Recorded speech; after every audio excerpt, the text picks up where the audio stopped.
Bonjour, je suis Francine Grimard. Moi, j'écris pour les enfants, mais aussi pour les chœurs d'enfants.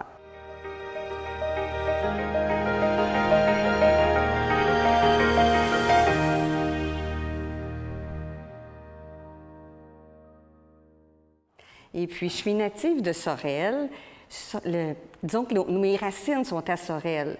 C'est important, nos racines, parce que c'est ça qui façonne en fin de compte toute notre vie. Donc, moi, la nature à Sorel, elle m'a touchée beaucoup. Donc, quand j'étais petite, mes parents m'amenaient aux fraises, aux bleuets. Je me suis baignée aussi là, dans la rivière Richelieu, dans le fleuve. J'ai sauté dans les feuilles, dans le parc royal. Donc, j'ai eu beaucoup cette connexion-là avec la nature. Je vais vous parler de mes œuvres. Le premier livre que j'ai écrit, ça s'appelle « La mission de la petite âme ». Puis la petite âme, c'est notre être intérieur. Et ça commence par les enfants qui demandent à leur maman « Maman, où est-ce que j'étais avant d'être dans ton ventre? » Puis ensuite, il y a toutes sortes de questions qui viennent. Pourquoi suis-je venue sur la terre? Et on parle de la naissance, de la vie et de la mort. Et il y a aussi la suite, un deuxième livre, qui parle de la force de vie et puis que c'est important d'être dans la vie, de jouer avec la vie. La vie, c'est un jeu merveilleux. Et ensuite, mon dernier livre, ça s'appelle « Science et conscience ».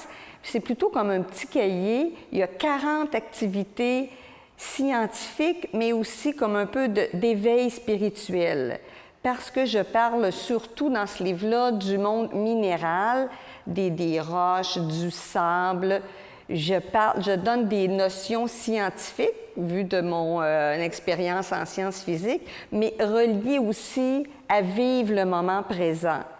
Et en anglais, on dit le mindfulness, être dans le moment présent.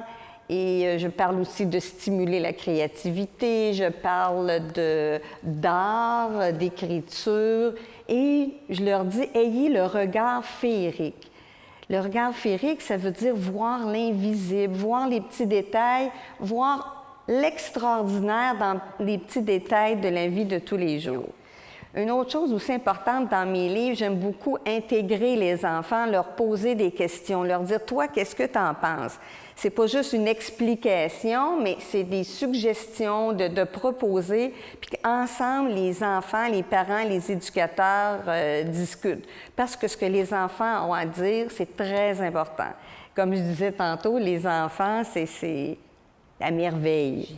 Tu développeras des facultés spéciales, voir avec un regard féerique, c'est-à-dire avoir la capacité de voir l'invisible, d'entendre des sons inaudibles et de toucher l'inconnu avec confiance et tendresse.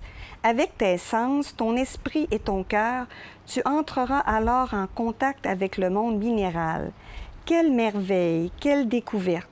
Tu t'apercevras qu'il y a toujours quelque chose de nouveau, de spécial et de mystérieux à découvrir dans les plus petites choses qui nous semblaient ordinaires, mais qui deviennent extraordinaires quand on leur porte attention.